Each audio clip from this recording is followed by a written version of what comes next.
Saya bukan ahli dalam audit forensik, tetapi seperti halnya audit-audit lain yang berhubungan dengan hukum, itu pasti mencari jejak kejahatan yang bisa ditemukan pada benda-benda atau apapun di lokus di mana kejadian itu terjadi.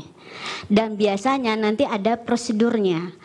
Apa yang saya gambarkan tadi, flow dari alur rekapitulasi dan data apa yang dibutuhkan dan dihasilkan dari setiap proses dan siapa yang terlibat, itu akan membantu pihak audit forensik untuk melakukan pekerjaannya. Begitu Yang Mulia.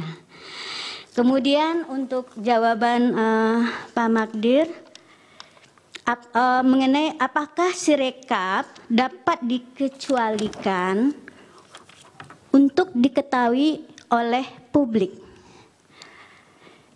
Saya terbiasa mengembangkan suatu sistem informasi dan saya biasa membimbing mahasiswa juga bahwa sesuatu proses yang sudah terbuka untuk umum itu bisa kita modelkan. Seperti saya tadi menggambarkan tahapan rekapitulasi dalam sebuah model. Model itu enggak harus persis sama, tapi memuat hal-hal yang signifikan. Karena kepentingannya adalah kita untuk memahami siapa yang akan memerlukan sistem tersebut. Dan layanan apa yang akan diberikan oleh sistem terhadap setiap pelaku di dalam setiap tahapan itu, dan dokumen apa yang berkaitan dengan mereka. Jadi, kalau dokumen hasil analisis menurut saya itu terbuka. Sebetulnya kalau kita mau bahwa itu harus dijaga, itu adalah kalau memang ada katanya paten. Paten ini adalah paten lebih terhadap pembacaan mungkin ya yang di Sirekap Mobile, bahwa dari hasil foto C1 itu nanti KPPS bisa foto, kemudian software akan melakukan komputasi sehingga angka-angka yang ada itu bisa dikonversi ke data numerik, karena itu kan udah ada kotaknya. Nah, itu akan dikonversi dengan tepat. Nah, karena dia sudah ada paten, saya yakin itu nggak ada problem di sana. Jadi makanya saya menduga ini ada apa? Apa ada yang mensabotase seperti tadi. Pintu pesawat sudah didesain, ada pasti pintunya dibuat oleh daun pintunya oleh desainer. Tapi kenapa ketika di hari H hilang? Seatbelt juga hilang. Nah, itu yang terjadi Yang Mulia. Jadi yang bisa dijaga itu adalah yang boleh disembunyikan paten, tapi paten itu kan jelas apa yang dilakukan dan dia sudah teruji. Jadi menurut saya software Sirekap Mobile harusnya bisa menghasilkan data yang benar. Dan lalu kenapa bermasalah?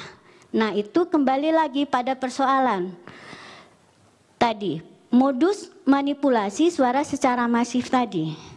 Untuk bisa membawa ke sana, maka dilakukan, dugaan saya, dilakukan hal-hal tertentu sehingga bisa diedit oleh KPU Kabupaten Kota, kemudian bisa menutupi bahwa ini sudah terjadi memang perubahan, padahal harusnya itu nggak terjadi. Kalau softwarenya sesuai dengan desain awal. Kemudian alat untuk menutupi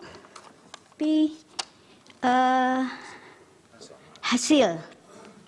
Sebetulnya tadi saya sangat percaya sama teman-teman saya di ITB karena kami kakak kelas, adik kelas, kemampuan mereka pasti teruji, dan Prof. Iping Supriyatna itu adalah pembimbing saya S1 sampai dengan S3. Beliau sangat ahli di bidang itu, punya paten untuk digital, saya lupa nama panjang, tapi bisa membaca tulisan tangan di sini, di scan sampai hasilnya karakternya muncul sesuai.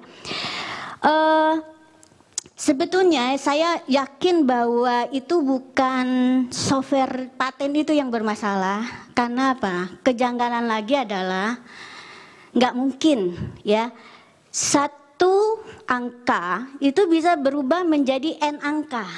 Itu kalau kita turunkan algoritmanya, itu pengenalan itu adalah sampai diturunkan sampai ke 1 digit aja, 1 digit. Jadi nggak mungkin meledak gitu loh. Nah, satu lagi ya, bahwa terjadi edit yang menurut saya ini seperti apa ya? Itu tadi ada pegawai bank seenaknya mengubah-ubah data transaksi dari nasabah, padahal itu nggak boleh. Data suatu transaksi itu nggak boleh diubah. Kalaupun harus dibenarkan, lihat dia harus dientrikan lewat transaksi baru. Kalau terjadi kesalahan. Kalau ini yang saya lihat adalah seperti ditimpa. Nggak ada penjelasan dokumen berita acara dan sebagainya. Jadi kalau menutupi, jadi saya yakin desain teman saya benar. Cuman apakah Sirekap sekarang untuk menutupi? Ya konsekuensinya seperti itu ternyata. Saya sudah prediksi bahwa suatu saat informasi Sirekap pasti ditutup. Itu sebelum ditutup. Bahkan mungkin diklaim seperti CCTV disembunyikan oleh Pak Sambo, lalu lokus KM59 dimusnahkan, bisa terjadi itu. Yang lain saja Ibu. Ya. Sudah habis. Terus yang pertanyaan dari Pak Ketua KPU, mohon maaf, saya memang tidak membuat persis sama. Tadi C1 tahu itu salah, C hasil gitu ya, C hasil, D hasil PPK, D hasil kabupaten kota itu memang ada ya.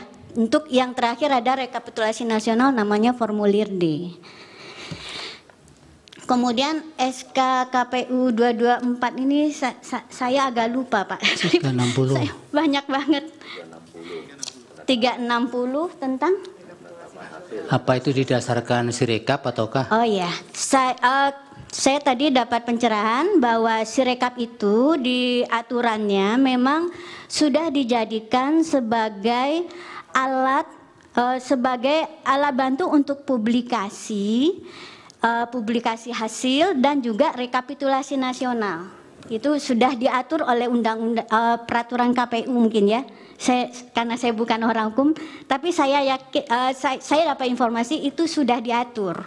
Jadi kemudian saya dari perspektif engineer tadi sengaja memperlihatkan workflow tadi bahwa apa yang dihasilkan dari Sirekap sebetulnya mengikuti alur tahapan rekapitulasi. Jadi tidaklah bertentangan kalau Sirekap itu dipakai, justru membantu, karena tujuan Sirekap awalnya kan salah satunya adalah dengan adanya Sirekap mobile adalah mencegah terjadinya manipulasi suara, karena tadi bahwa tadinya C1 itu di entry di PPK pada saat 2019 yang aplikasinya masih namanya Situng.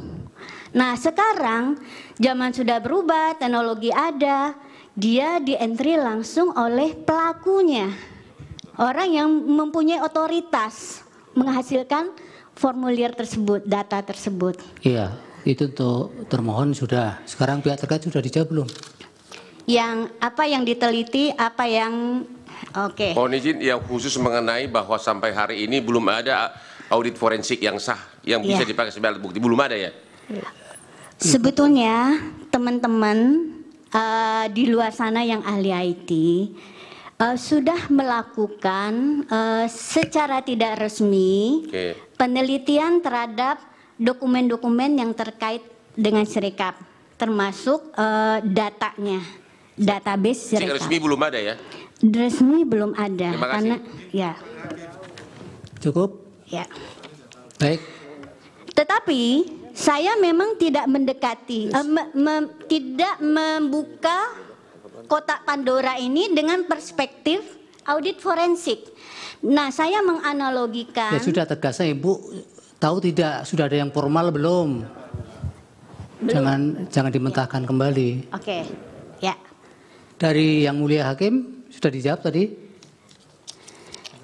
Yang Pak Hakim yang tentang sebentar.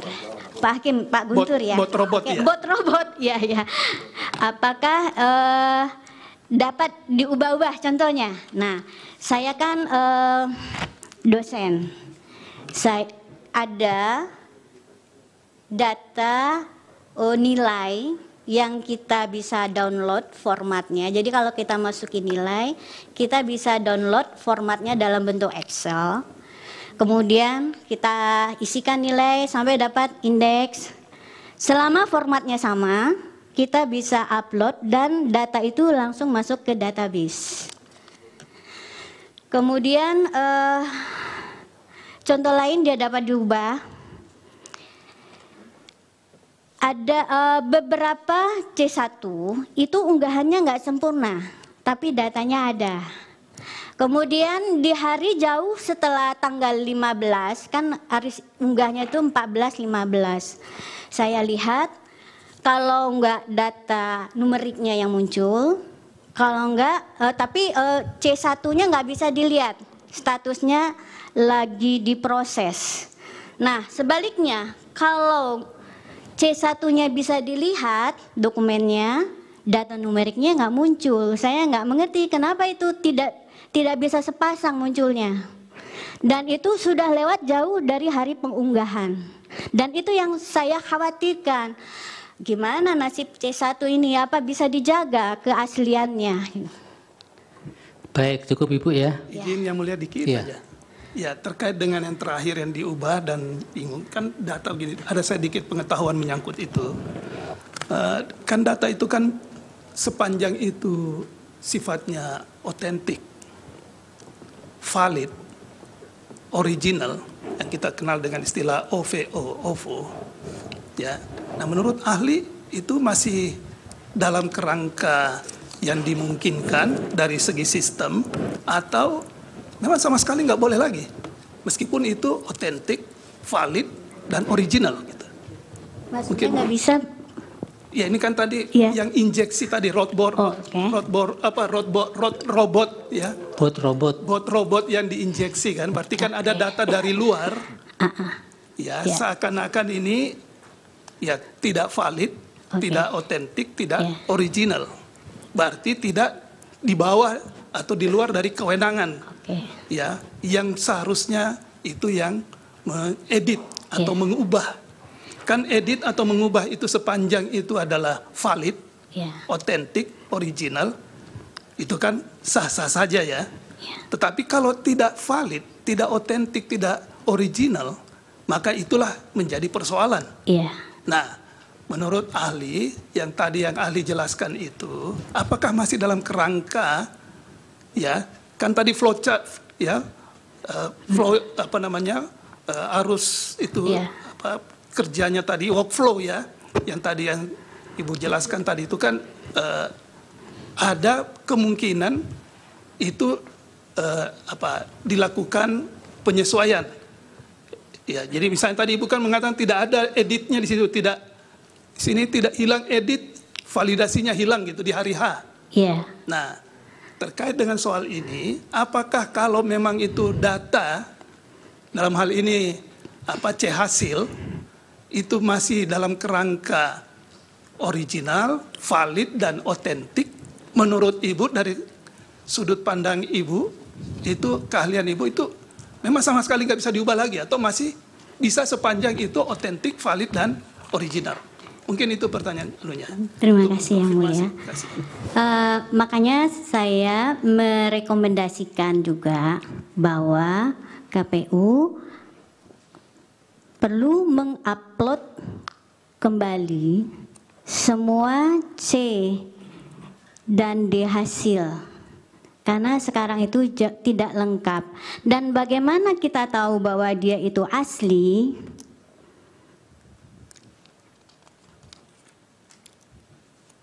Selama dia ada metadatanya, metadata itu adalah info tentang data yang diberikan oleh sistem. Misalkan kapan dia di-upload, di mana lokasinya dan sebagainya. Dari perangkat apa dia di-upload. Kalau kalau metadatanya ada, itu akan semakin memudahkan nanti audit forensiknya. Kemudian apa ya tadi saya mau. Sudah cukup Ibu. Oke. Tadi sudah cukup, sudah. Pak Hakim juga sudah. Iya, terima kasih. Baik.